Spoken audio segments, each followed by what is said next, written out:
Hello बच्चों, तो क्या हाल चाल है आप सभी के।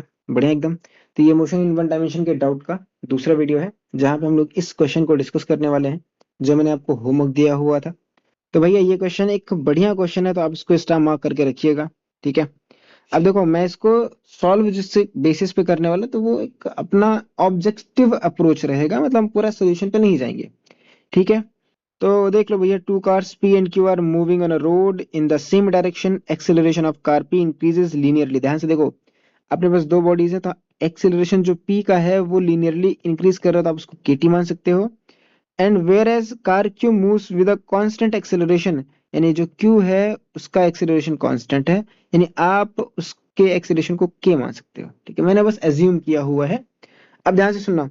बोला जा रहा है कि both car cross each other at time T बराबर 0 for the first time, the maximum possible number of crossing will be including the T बराबर 0। तो देखो, इसको करने का जो बहुत बेसिक रूल है वो समझ लो पहले। अगर दो कार एक दूसरे को क्रॉस कर रही हैं, तो एक के रिस्पेक्ट में दूसरे का जो पोजीशन वेक्टर है वो कितना आएगा, 0 आएगा।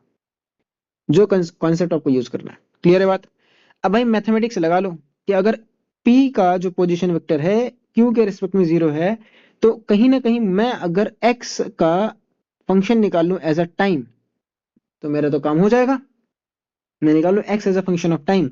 तो बस यही हम करने वाले हैं इस पूरे क्वेश्चन में। काफी बढ़िया क्वेश्चन है। ठीक है। तो मैं आपको समझाने की पूरी कोशिश करूंगा कि भैया मैं कैसे कर रहा हूँ इस क्वेश्चन को। तो बेसिक लॉजिक यही है कि भैया अगर एक दूसरे को जब ये क्रॉस कर रहे होंगे, तो पोजीशन वेक्टर जो होगा 0 होगा। अब देखो, अगर एक्सेलरेशन आपको मिला है as a function of time, तो बेसिक आपको पता ही होगा कि भैया देखो, मैं आप पे लिख दे रहा हूँ। एक्स अगर दिया है as a function of time, अगर वी पे जाना है तो करना पड़ता है डिफरेंशिएशन, और फिर करना पड़ता है एक बार और एक्सेलरेशन पहुंचने के लिए डिफरेंशिएशन। मतलब अगर X as a function of time दिया है तो आपको क्या करना पड़ता है, यहाँ पे डिफरेंशिएट करना पड़ता है। v as a function of time दिया है तो फिर आपको डिफरेंशिएट करना पड़ता है। यानी अगर आपको x से डायरेक्टली a पे जाना है तो आप नहीं जा सकते, आपको इस रास्ते से होके जाना ही पड़ेगा। क्लियर है बात। आपने इसको बहुत बेसिक चीजों में पढ़ा है, लेकिन मैं फिर भी बताना सही समझ रहा हूँ कि आप समझ लो कि भाई देखो, अगर आपको उल्टा आना है, चलो उल्टा मतलब, अगर मान लो v से आपको a आना है तो क्या करना पड़ेगा, आपको इंटीग्रेट करना पड़ेगा। a से अगर आपको v पे आना है तो भी क्या करना पड़ेगा, इंटीग्रेट करना पड़ेगा। तब यहाँ पे हम लोग सॉल्व करते हैं। भाई देखो, अगर हम बात करें एक्सेलरेशन ऑफ p की, तो वो हम मानेंगे kt।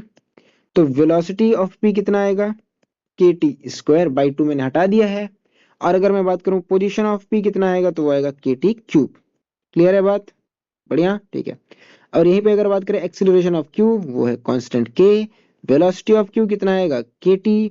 और पोजीशन ऑफ q कितना आएगा, kt स्क्वायर। हमारे लिए क्या है कि भैया एक्स पी क्यू निकालना है, तो वो बराबर किसके होगा, k टी क्यूब माइनस के टी स्क्वायर।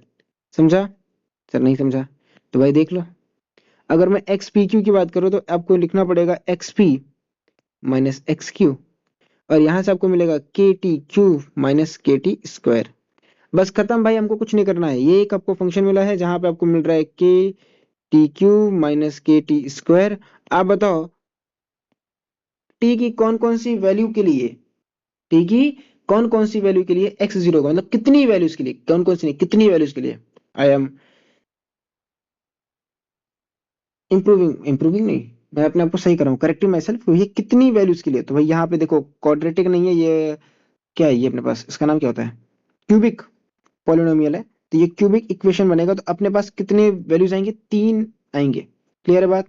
तो यहाँ पे अपना आंसर 3 होगा। मैं दूसरे पेन से लिख देता हूँ, अपना आंसर क्या होगा भैया, 3 होगा। ठीक है। तो ये एक अच्छा सवाल है जो आपको कुछ चीजें बताता है, कोई और मैथमेटिक्स है इसमें। ठीक है। चलो फिर मिलते हैं नेक्स्ट वीडियो में। आपके लिए ये वाला क्वेश्चन जो है ये रहेगा होमवर्क। चलिए फिर, बाय बाय।